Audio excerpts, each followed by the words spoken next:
Hey, everybody. You are live on Shally's Alley. Yes. That's right. It's me again. Woohoo! Woo. Oh, man. It's Friday, March 27th, and it feels like 2026 is almost over. Like, what happened? First, it was like January, and I was all excited, and now it's March, and I'm like, when's this gonna be over? April, like already, dude. Can you believe that, man? I know. Yeah. I think I blame the weather in Atlanta because I don't know if you know anything about Atlanta, but man, last week there was a day where I woke up in the morning, which I do almost every day, right? And I walked outside to go to my office and it was like 80 degrees. And I'm like, oh, this is nice. I mean, it's been wintry, you know? Right. I'm like, oh, this is nice, 80 degrees. So, I go to my office, I get some work done. I leave my office to go back and it's 30. And I'm like, what happened? Where do those 50 degrees, did they get recruited somewhere? No, are you kidding me? Is that for real? Is that real? Yes, it was 80 in the morning.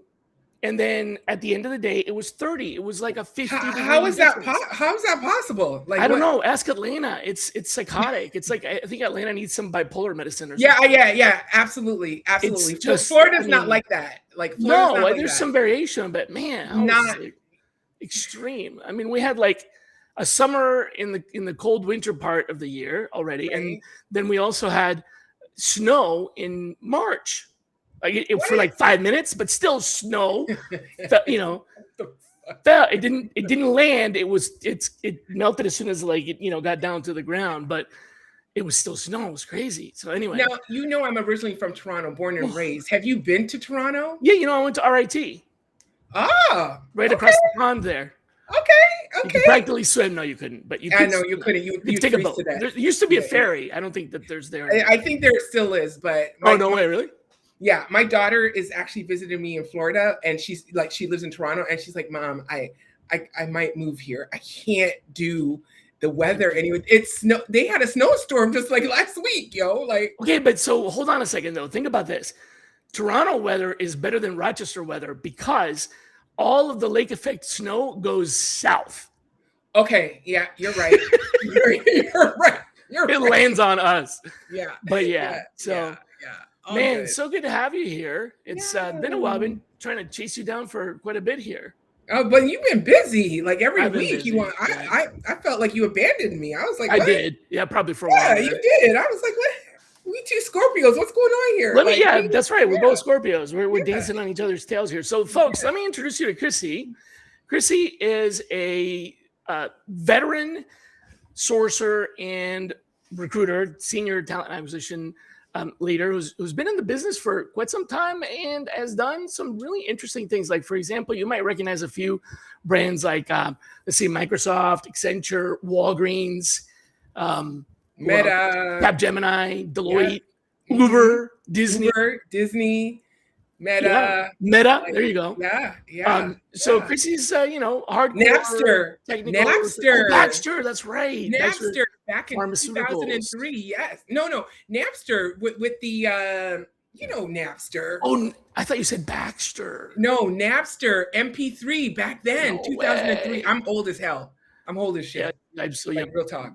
But yeah, I didn't know. Real talk. Napster. That's pretty cool. Yeah. We were burning CDs. Remember back then it's called Photo Suite. We were burning CDs. I was recruiting people, MP3 developers. People who actually created the MP3. Yeah, you're right. Oh my, I'm old as shit. Well, I got some stories for you about that. So there was a Microsoft product called Zune, Zune. Yeah. That was like I think the first device for MP3s, I think might have been the Real Player. Mm-hmm. And Microsoft was like, "Oh, what a great idea! We're gonna have a library." And this was before Apple Music, before Amazon Music and whatever. Right. And so they so I was actually on that team, and help them create this device. And I was a huge fan of the Zoom because it was a little black, hard, like titanium or whatever casing thing with a screen. Right. Yeah. And it fit all of your music from, wherever. Right. And then it got, and then of course the iPod came out and it was like, bye Zune. See you later. Man, we are veteran for real. We've been in it for a minute. We've been in it for a minute. Yeah. Just about. For a couple minutes. About to tap out. I can't believe you were there. Yeah. So anyway, so Chrissy's got a huge background in technical recruiting. And the topic that Chrissy proposed was to talk about what Chrissy I don't call them this, Chrissy says accidental recruiters. And I thought that was the accidental was that was like a beautiful way to summarize something that I'd been feeling and I went through, and I'll quickly describe the pain. So there was a time where I was leading basically not just the taste strategy, but also analytics and a few other things for a $2 billion technology startup. Mm-hmm. It was like 5 to 6 year old startup. And I was trying to build a sourcing team from scratch. And I was looking to hire people that were, experienced in e-commerce and things like that. Of course, a lot of recruiters and sourcers were coming to me from places like Facebook and Netflix and stuff like that. And I kept talking to them. And here's where the pain I was feeling. It was like talking to these recruiters, I'm using air quotes, to emphasize that they were really not recruiters. I would ask questions like, how many people did you submit a week? And they would say, oh, I don't know. And I was like, well, sorry, but if you don't know how many people you submitted a week, who would know? Like, where's that? And so I had this feeling there were these people that were just kind of, they got thrown into the job. I'm not saying it's their fault, but they just got thrown into the job. They were given a day's worth of training and said, here you go. And when Chrissy came back and said, I want to talk about accidental recruiters, I'm like, oh, that's the perfect title. So I want to know, where exactly is the breakdown happening or happened? Is it training, incentives, leadership, or low barrier to entry? But where is it that we are allowing these things to happen? It's low barrier to entry, right? And so I'll give you an example. I don't want to call it the company, but I worked for a big tech company. Enough said. And I remember recruiters being on my team. So I was a principal lead and I had a small team that I was coaching. And I remember thinking, just like you should, if you're a recruiter, you should know metrics and KPIs and basic stuff. Stuff. What's going for on? yourself? I'm not talking about like what's the best metric to hire. Right. No, I'm just saying you should know how many people you're talking to. Like, how would you not know that?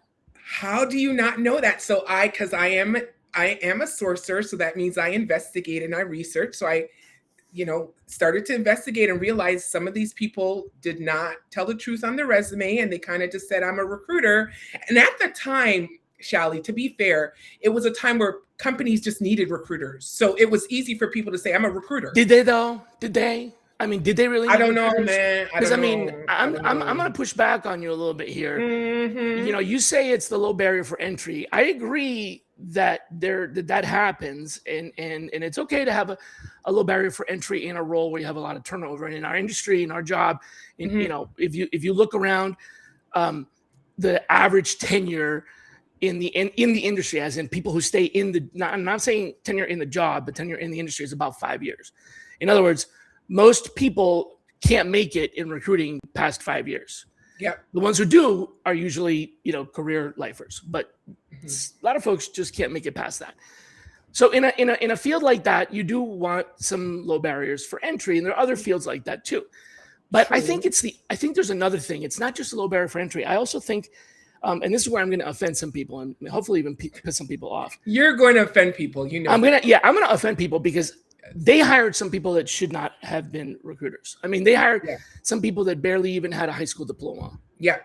And I know that it's not a requirement to have a high school diploma to be a recruiter. In fact, come to think of it, I don't even think it's a requirement that you be literate to be a recruiter.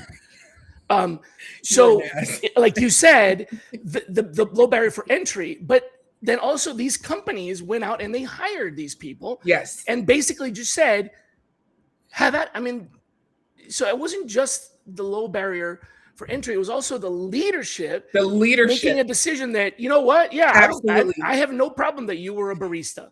You probably could be a recruiter. Right. Absolutely. So that's the big tech company. My leader, she was bringing on people that she knew. Just her friends. They were not recruiters. And so then it left a lot of, first of all, candidate experience was awful. The candidate experience is when we had to pick up, the real recruiters had to pick up the slack. And like apologize. Right? And apologize. And I was like, where are you getting these people? And again, they were warehouse workers. It was just, and again, I'm not knocking, I mean, recruiting is great. But because I've been in it for so long, I was kind of offended. Like I dedicated. Well, you got to start somewhere. I get that. I get that. You know, I had a. Don't lie about it. Don't lie about it. That's right. That's definitely if somebody applying for the job is like, hey man, I was a barista. If you think you can do this job, great. But if they're like, oh yeah, I was a recruiter, and they're lying, that's completely different. David said, you know, it's like customer service, and there are other jobs in industries like, for example, in insurance, in financial services, and hospitality. We have to train somewhere, and sure, there's an argument that there was no college degree for recruiting. I actually taught at Fox Temple School, Fox School of Business, which is in Temple University, and taught masters on, you know, MBA program on recruiting, but that was not a degree program. It's not a degree program, but there's stuff out there. Like I have my human resources management. I've taken AIRS. I have every certification in AIRS. Know that.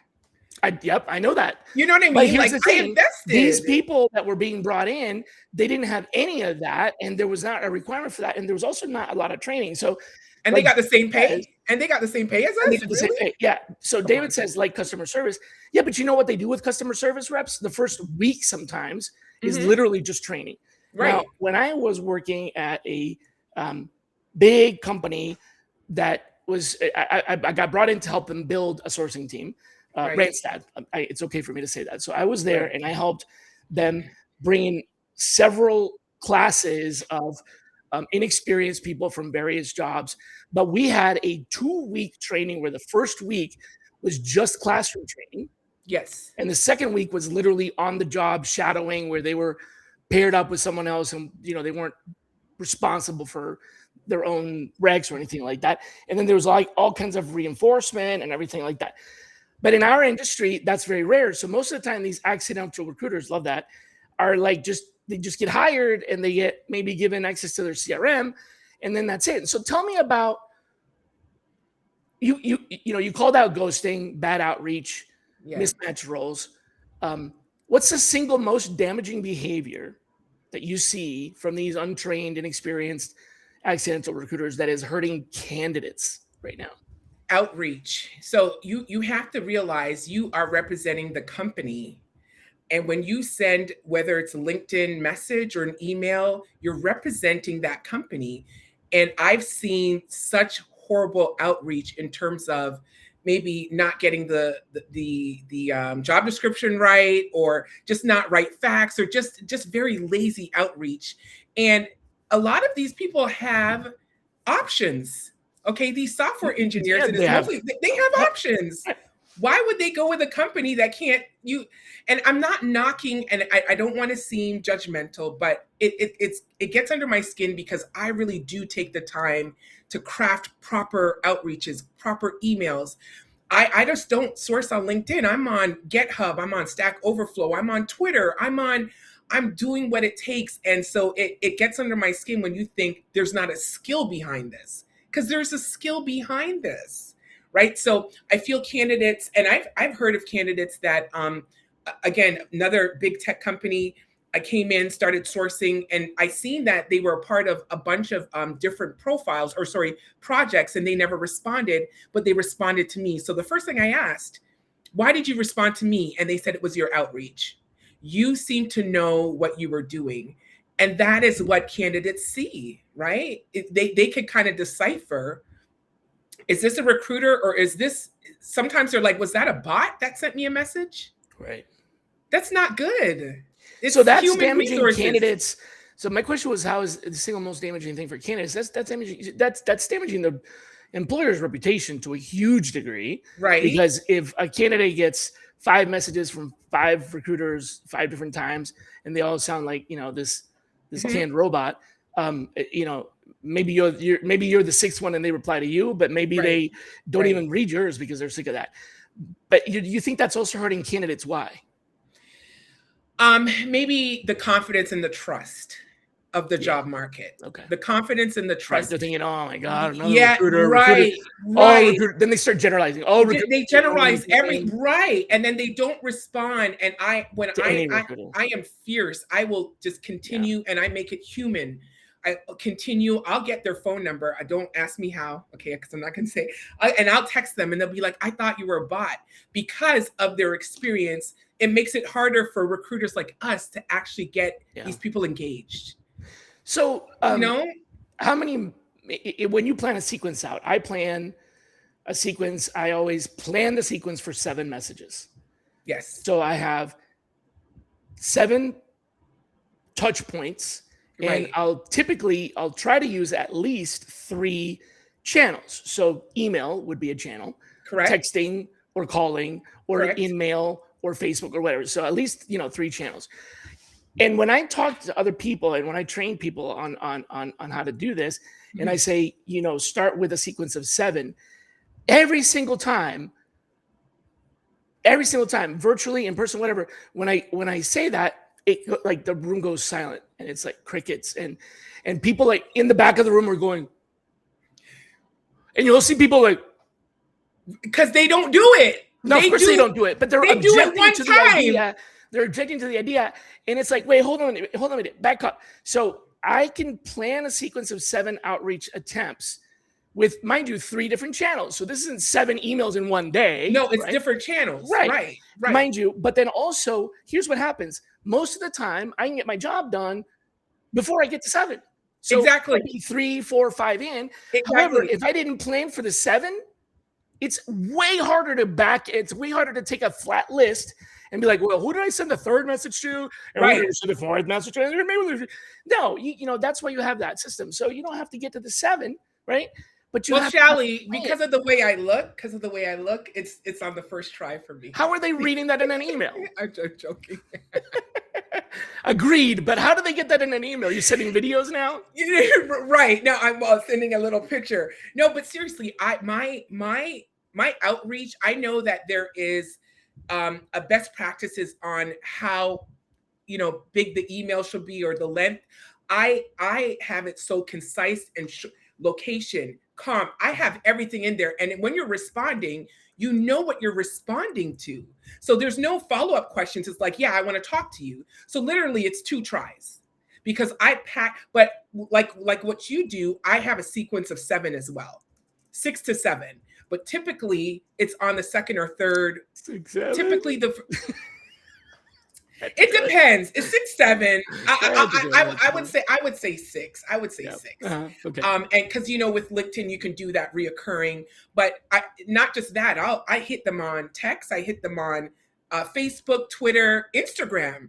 You know what I mean? Like I am relentless, but I'll say this. I have 11 offers out already with the contract that I'm doing already. And my leader was like, this just speaks volumes. It's just because I'm relentless and I know what to do. And it's not one message.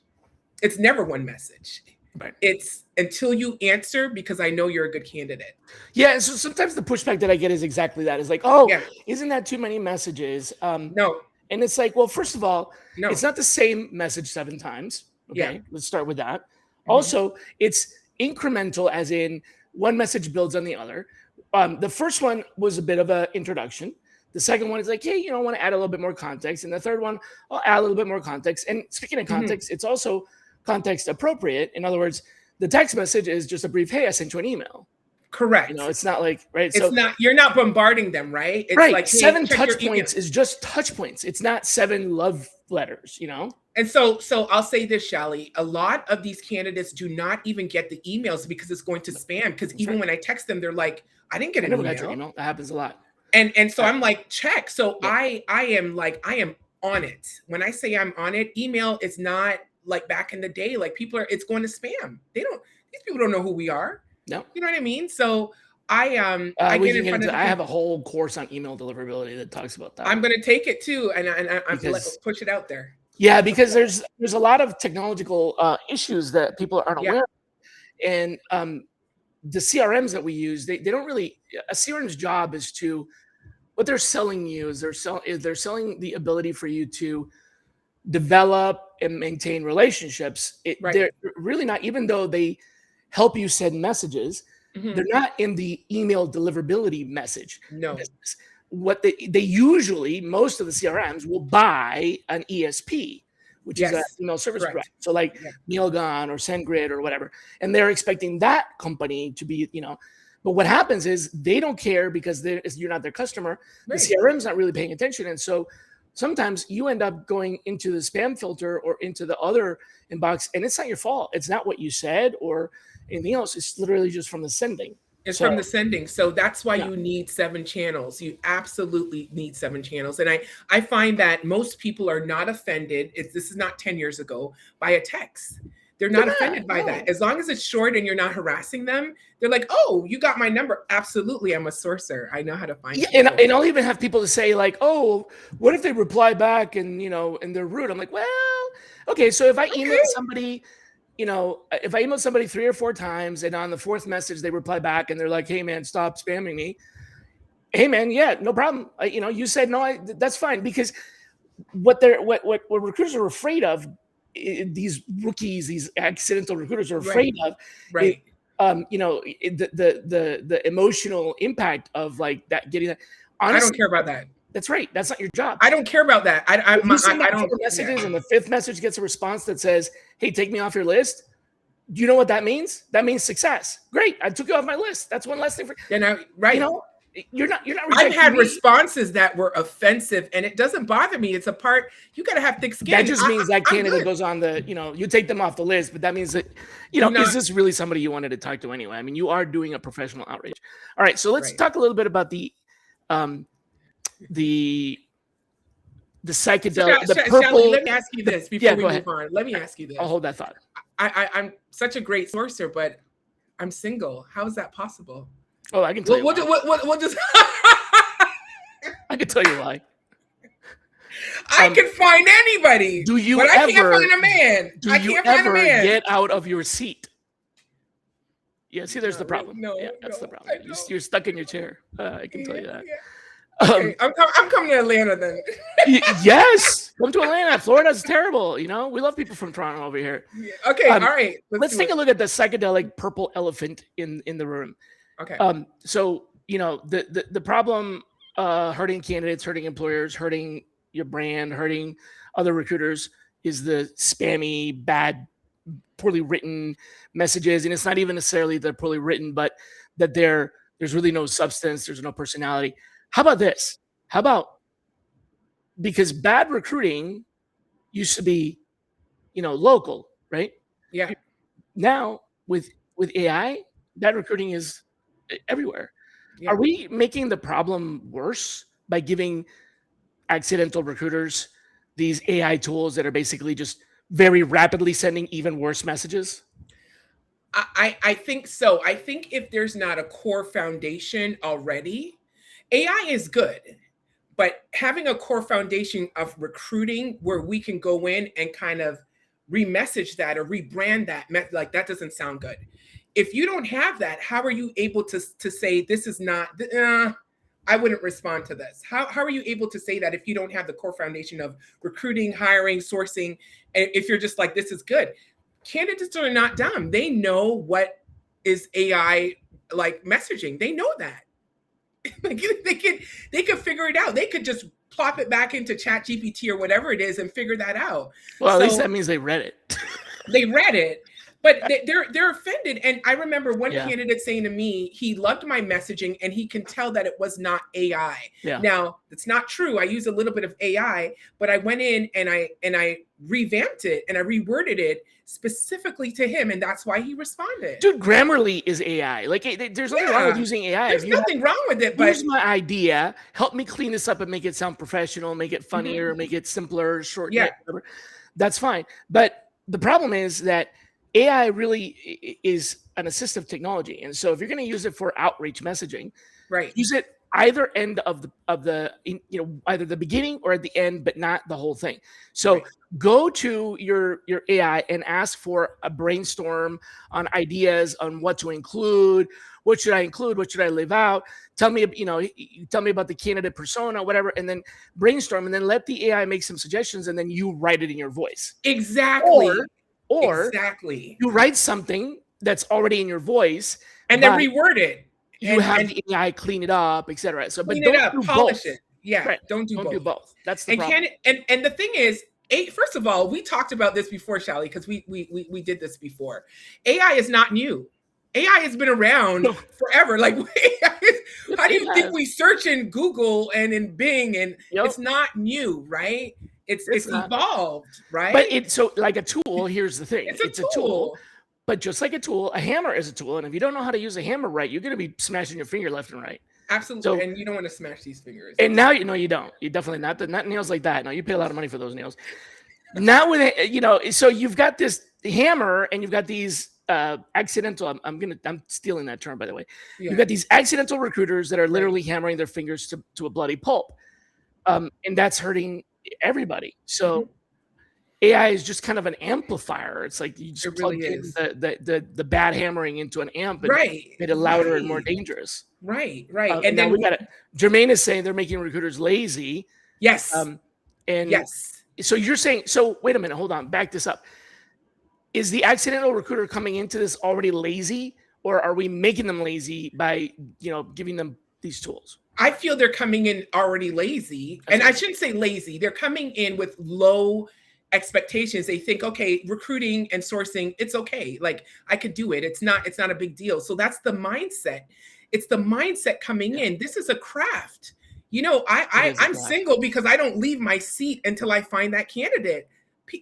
Most recruiters coming in, they don't have that mindset. They're like, okay, let's make a quick placement. So AI does not help the mindset. It makes it, this is easier. So master the craft, then use AI. Don't use AI to master the craft, whatever that is. Right. Yeah. AI does not take over the foundational things that you should know. Yeah. Yeah. I don't know if I put this up here. The first question I always ask is, what are you looking for? And yeah, that's absolutely. Yeah. So you mentioned craft. Recruiting is a craft. Yes. If you had to define a single, because we don't have time for more than one, a single non-negotiable skill that every real recruiter needs to master, what would that one single skill be? That's hard to say, dude. How can I know you got to pick one. Yeah, one. Universe. So make it the one thing, so not technology recruiting versus sales recruiting.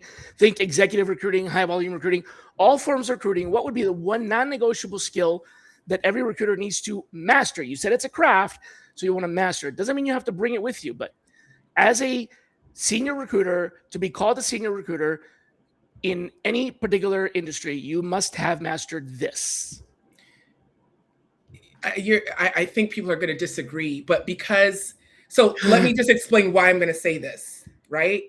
I was a recruiter initially in the beginning, and then I ported over to sourcing because I realized sourcing is 70% of recruiting. Yep. And I don't know why people think sourcing is not recruiting. It certainly is. It is. I think sourcing is the number one thing. Finding candidates. If you don't find candidates, you're not recruiting. Like that, but that's just me because I am a true sourcer. And I love what I do and I love finding people, but I realize that there's some recruiters and this is why they split the model, Shally. They split the model they have sourcing teams and they have recruiting teams because they understood that sourcing is a huge part of recruiting and maybe recruiters don't have the time to do it because of all the stakeholder conversations, closing out, all of that stuff. But I feel like sourcing is huge and communication, just like Cassie said, communication and outreaching, that is huge. But finding the candidate, if you're not finding the candidate, you're not recruiting. You're not making offers. You have to find the candidate. Well, there's so if there's two. Go ahead. Yeah. So that's a tricky question because I'm coming from the sourcing perspective Yeah. versus recruiting. So from the recruiting perspective, what do you think if we had that model set up where it's sourcing and recruiting? What do you think it is? First of all, the reason that sourcing and recruiting are split is because I did that. That was my design. You did that? Yeah, it was a long time ago when you got to remember I was leading sourcing. I built and led the first sourcing teams in the world. Shally, are you serious? Yeah, absolutely. What? And wait a minute. when I started going out there talking about Yeah. the specialization of labor, this came up a lot in the conversation, which was, do we hire sourcers that just do sourcing and separate the function from recruiting? And the way I always explained it, which is what led to the schism that we have now, Right. Accidentally, not on purpose, was you have three choices. You can either have a sourcer that can recruit or a recruiter that can source, as you can just describe now, which is a high octane, higher experience, recruiter that can do all of that. That's one choice. Or you can have a dedicated function that is sourcing, where that's what they do and they hand things off.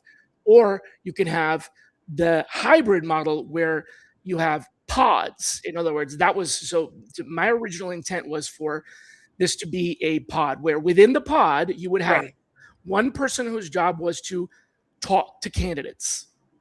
I'm not saying that that's a job title or whatever, but like one person's job was to have their calendar was filled up every day, and all they did was talk to candidates that were fed to them by the rest of the pod.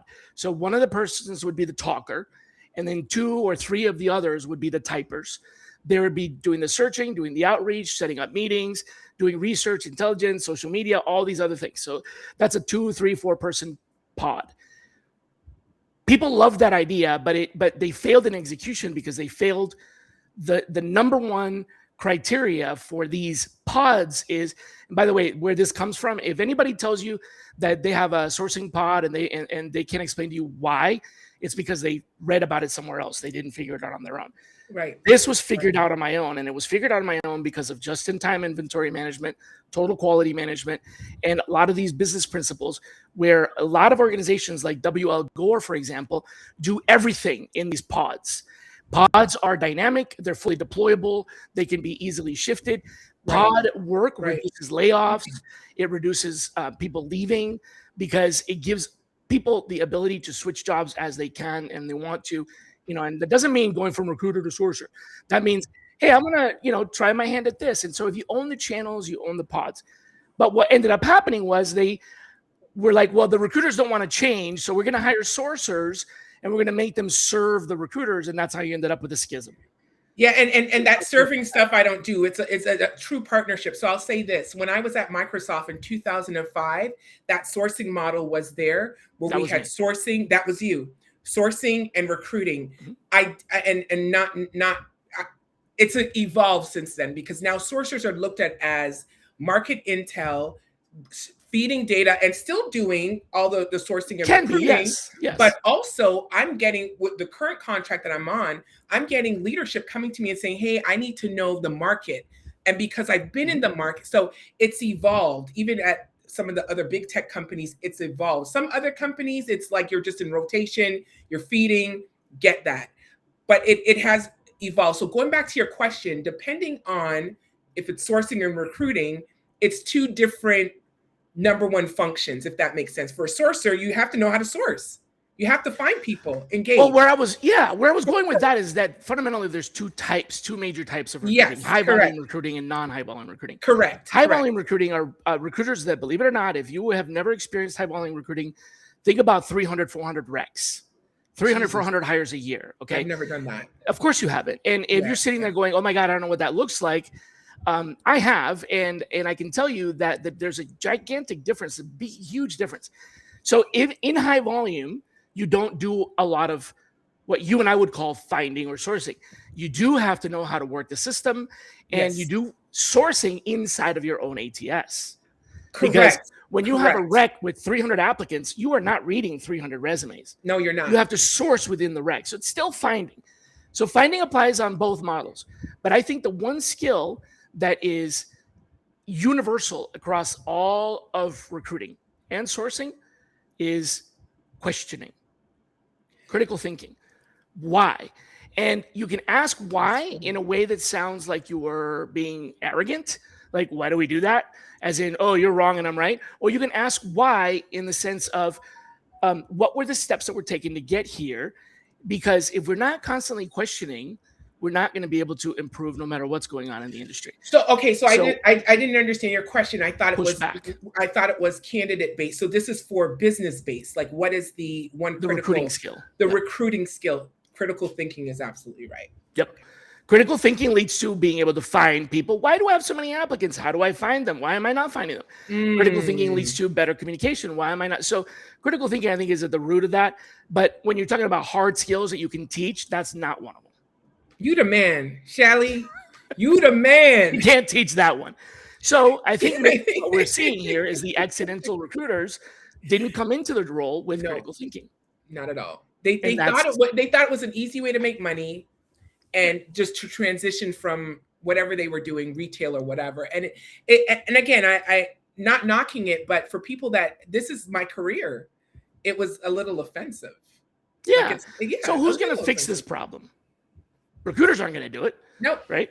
Companies need to do it. Leadership, the hiring team. Where's the accountability? I don't know. I mean, like I've seen people actually scale their resume to like a top level senior recruiter and just add different things in there to make it look. And if you have a tight deadline and you need to get someone in, are you really doing the reference check? Are you really figuring out, asking the why? Like, are you really doing that? Or are you just hiring because you just need someone? So I don't think I think there are multiple people that can fix this problem. I don't know. I don't think it's the recruiter, obviously, but there's something going on. It doesn't feel good. Do you think we're over the hump? Like, do you think we reached peak chaos in accidental recruiting and we're now on the downslope of that, meaning we reached peak inefficiency and now that's kind of starting to get fixed? Yes. Or do you feel like it's okay? No, I think it's getting fixed because companies are realizing that they are losing out. First of all, you can see someone's productivity, right? And you can say, well, this is what their resume said, but they're not producing. We had not one offer in 6 months. So we're starting to see companies like question more when you're coming into the interview. Tell me about this, tell me about that. How, what's your metrics? What are you sourcing per week? How many interviews do you have? Like asking questions that during the pandemic, they weren't asking. They were just like, come on board. Like, bring it on. What's your KPIs? What's your metrics? What are you doing? Okay.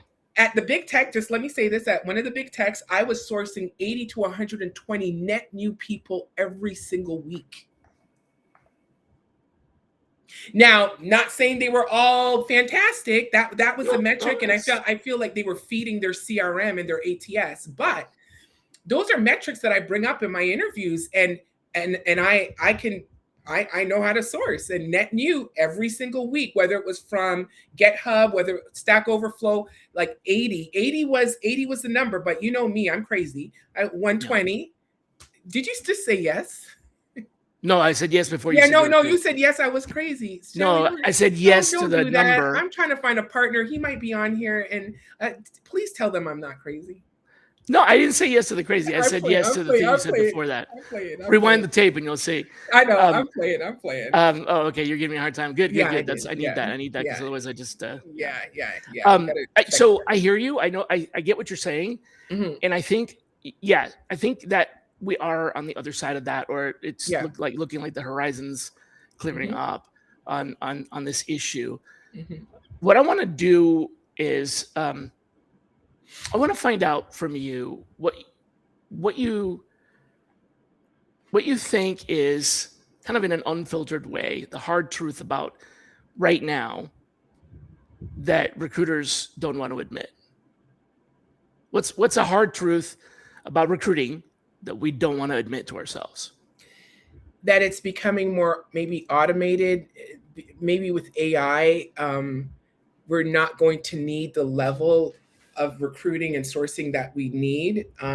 I know that's, and again, I don't know if that's a hard truth or not, but that's a topic that I have with my network. Like, AI can build out Boolean strings and X-ray strings and all that good stuff, right? And will companies see the need for us, or will they get to a point where it could just be all automated and they just have, maybe one or two recruiters or one or two recruiting partners that can handle this? And I think that's something that we don't want to think about. I've been doing this since 2003, and I have not, like, I'm thinking of getting into cybersecurity anyway, because, I'm an investigator, but I can't, I love what I do, and I can't picture not doing recruiting or sourcing. I can't picture it. I'm getting kind of teared up here. I love helping people find, their niche and their job. And I love to see when, like, I went to the office, I was in Louisiana last week, and 5 interns, they all went full time,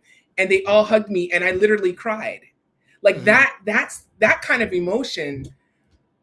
Just helping someone in their, whether it's beginning or end, and getting that. And it seems a little like it's about me, but it's not. It's like just seeing someone grow, and I don't know what I would do without it. And I don't know how I would pivot, but I'm going to have to, because I feel that it is going to be very much automated in the future. I feel that. Am I wrong? Yeah, you're wrong. Why? Why? Automation in any industry is, it could be a threat to certain roles. Mm-hmm. In our industry, like in many others, it's more of a threat to the junior kind of position, a more entry level type of thing, which you and I are not. That's obviously not going to affect us, but it could impact that. I think what it would do is it would prevent us from having another accidental recruiter crisis. Next time around, when we have all this hiring, AI can carry some of that weight of the front end of the process that's very low value, highly repetitive, task driven, formula based, where robots can work really, really, really well. The problem, and this is what we'll have to deal with it when the time comes, is that if you don't have junior entry level jobs, then how do you get senior recruiters later? That's true. Wow. I mean, you'll end up with, so you have to start somewhere, and then that's kind of that's a big question in, macroeconomically, the impact of AI. Sure, we're going to reduce some of the labor that is repetitive and robotic, right. And that may impact some employment. But really, the biggest impact isn't the few jobs that might be lost, because those jobs get transferred to something else.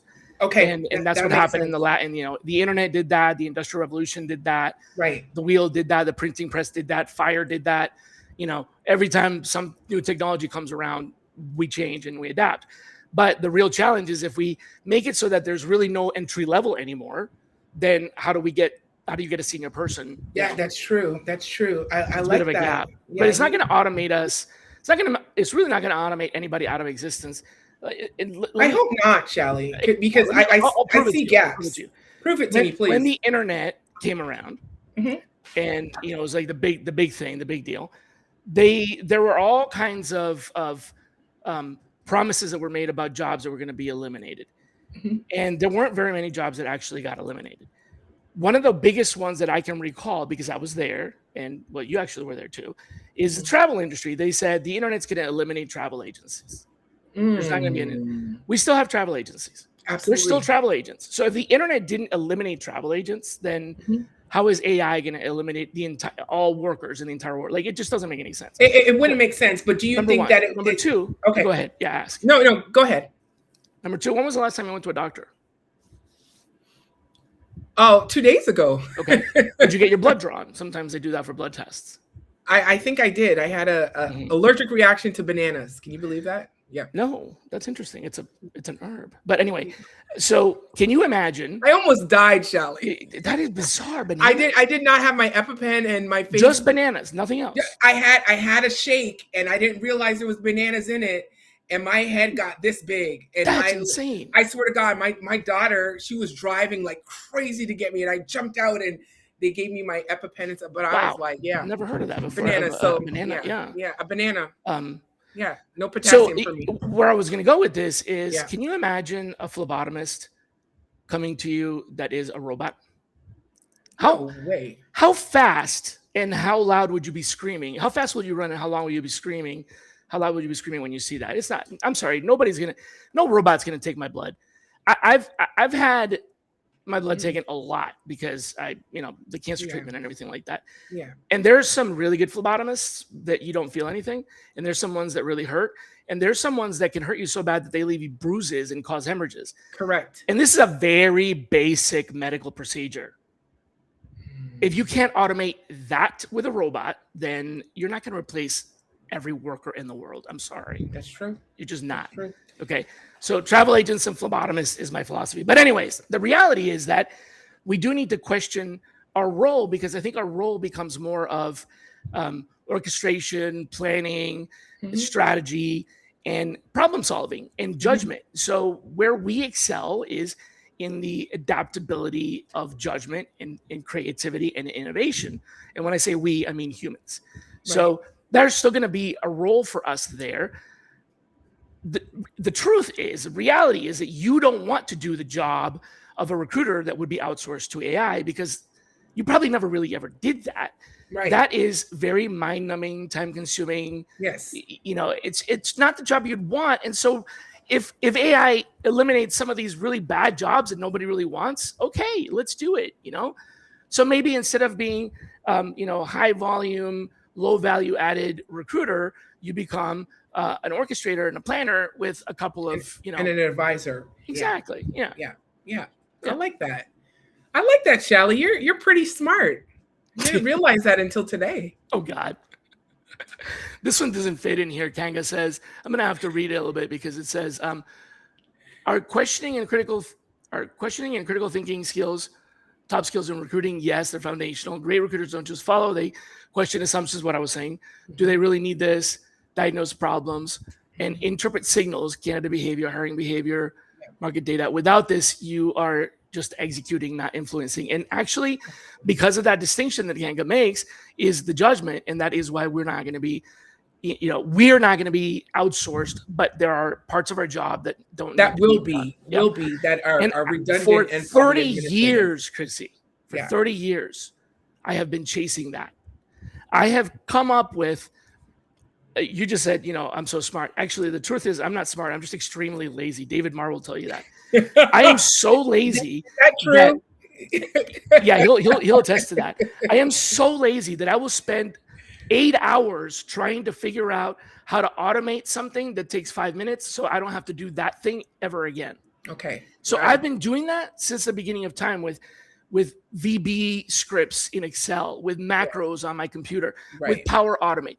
So yeah, there are parts of my job that I don't want to have to do because they are mind-numbingly boring and have zero value, but they have to get done, right? Yeah, right. So can we automate that, please? I would like that, because I would like to spend more time on the other things where, I can't automate, and I know which ones those are. I've been trying to figure that out.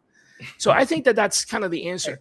I do have a question that I want to kind of, let's just call it, I don't know if it's a closing question or not, but it definitely is the pinnacle of everything we talked about today so far. Okay. So let me put this to you.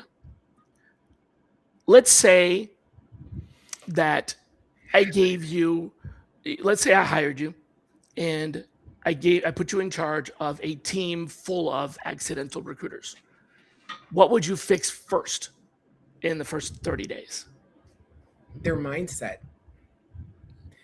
So fire them all. Gotcha. Okay. Absolutely. No. Tell me more about that. I would not fire them all. What's the mindset? Well, first of all, I would ask them, why recruiting, right? Why recruiting? That's important to their why. And based on that, we'll just kind of take them down a rabbit hole of the expectations and the things that, you would need to do. And before we even start training, I don't want to call them accidental recruiters, because it sounds harsh, but, so let's soften it a bit. The idea is this, you're new to the team and I'm putting you in charge of, let's say, a team of 20 recruiters that have these backgrounds that we were talking about. And we're not, the option is not, let's fire them all. That was just a joke. It was harsh. You've got to do something with this team to make them productive. So what would be the first thing you would do to get a hodgepodge team of, inexperienced recruiters working well, Again, ask them the why, figure out what their strong points are, what they've done, take them through AIRS training. AIRS certification. I love it. I love it. And I think that's something that we should implement. So, internet training and all that stuff, but really just understanding their passions and the industries, and then aligning them to that, training them on how to speak to people, outreaches, interview questions, like really digging deep and getting them trained and ready to go. Like, that's what I would do. So I heard the first thing I heard, I don't know if this is the number one, but I do want to get an answer to the number one thing we would do is listen to them as to why recruiting. Okay. Gotcha. Why recruit? Why are you here? Start with that. Like, that would be the one thing you start. Okay. And I want to know. Yeah. What are the answers they're going to give you? Do you know? Do you have any idea? I mean, I'm not saying you would, but what kind of answers would we expect? If I'm being honest, maybe most would just be like, it just seemed like an easy entry, low barrier to entry. I wanted to do something different. I would be looking for, like when I got into it, I want to help people find jobs. I want to help people, refine their resumes. I want to be an advisor at some point. And I got into it. I actually got into it because I needed to pay my student loans off in Canada. and then I loved it, right? So again, I'm not knocking it. You get into it for different reasons, but I would definitely get to the bottom of why, and that would trigger how they would be trained, right? How you would navigate around their training and what they need is based on their why. Okay. Now I'm going to ask you the question: What would you do? What would be the first thing that you would do with a exact same situation? Correct. Talking about, yeah. Correct. The first thing I would do would be to conduct an assessment, or like not assessment, sometimes the word assessment has a bad connotation. I don't mean it that way. I mean like a skills inventory, an inventory, Correct. right? Just like if you give me any other business, like literally the first thing that I'm going to do is what do we got to work with, right? Right. So if you're getting a factory, you're going to want to know what are the machines that are there, right? And in our industry, it's all about intellectual property. So, my first thing would be like, let's take an inventory of what we've got here. And I would do an assessment. I actually have an assessment tool that I use for that. And there's a mini version of it on the website that's free at TSI University. And anybody can take that. Your team can take that, and kind of gives you an idea as to what your strengths are in the different areas. So I would actually just put everybody through that, because then, like you said, I would know where to train, where to develop. There's certain things that would come out of that would be, for example, if somebody on that team had a particular affinity for, let's say, search, because that's just how their mind works, I would develop that expertise and have them become the subject matter expert on searching, and, kind of lead, team chats on that with the rest of the team. Whereas if somebody had like a facility for talking, that sounds terrible. They can talk now. Like if somebody had like a persuasive modality and they were good on the phone, I would encourage them to teach. So I would kind of figure out, what are you guys good at?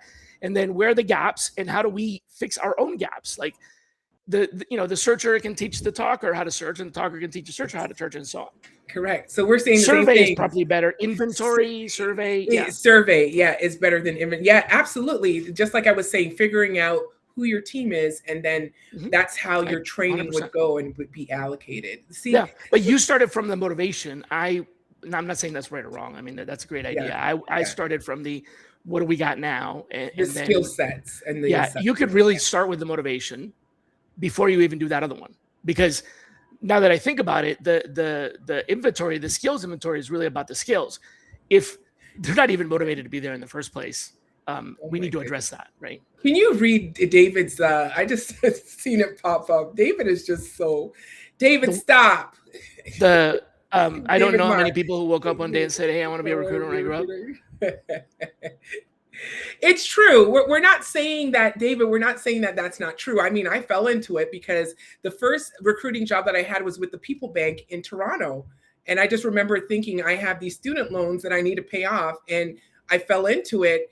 But when I fell into it, I really fell into it, and I learned all that I could. So that's all we're saying. Like, I didn't fudge my resume or anything, and I learned from the top people. So that's all we're saying. Like, keep it 100. The Keep motivation, it 100. and then the skills inventory. I think that's a really good one to approach. Yeah. Yeah. Well, that's thanks for that. Okay, now the big closer. This is it, because we're running out of time. Now I don't know. I know what you're gonna ask me. I didn't even do. Okay, go ahead. No, that's actually, I stopped doing that. Okay, you sure? I did, because I'm actually like booked through the end of June, so I might start doing that again.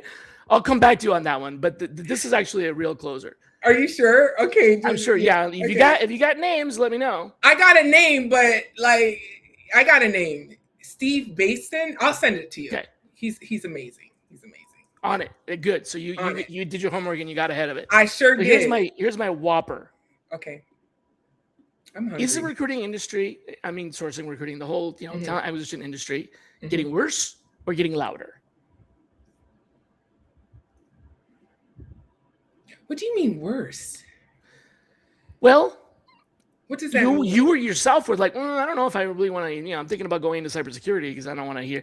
So what's motivating you to think about getting out of the industry? And you're not the only one. I've talked to a lot of people that were like, man, things are just they're not going the way I want them to go. And maybe I need to look at another. So whether it actually happens or not, folks are processing whether or not the industry is kind of changing to the point where they may not want to be in it. So that's my question. Is it really the industry changing into something we don't really like, or is it just getting louder? I think it's getting louder. And then again, a lot of the accidental recruiters, and I mean that in the softest way possible, that's kind of pushed me to the side. Plus I'm getting up there, right? And I'm noticing, and you've noticed this too, that, when you're applying to things and you had this long history, that's looked at, and it's not always generous. They're not always saying, oh, this person has rich history. It's like, oh my goodness. So that's my personal reason for maybe exiting, but I don't see an exit right now. I love what I do. I really do love helping people. And maybe it's just because I'm used to it. Maybe that's what it is. I've just been doing it and I'm used to it, but it is getting louder. And it's making me think, and it's making me think about maybe I need to shift. And because I'm a natural investigator and a little dark, cybersecurity probably would be the way to go. And I'm a Scorpio. Watch out, people. You know how we do. Watch out, people. Wow. Okay. Well, you heard it here first, folks.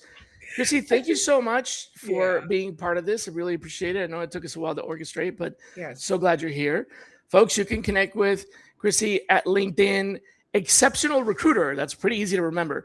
LinkedIn.com/n/exceptional recruiter. And I would encourage you to check out tsiuniversity.com for that snapshot that I told you about. I'm a part of it. The snapshot. Yeah. The snapshot is the skills inventory that I was talking about. So go check that out. tsiuniversity.com/course/snapshot. Thank you so much again, everybody. We love you. We love you. We love you. Keep doing what you're doing. And let's not wait a year or 6 months to do this again. Please. We love you. Awesome. All right. We'll do this again soon, folks. Be kind to yourselves, and we will see you back here next week on the next Shally's Alley. Bye, guys.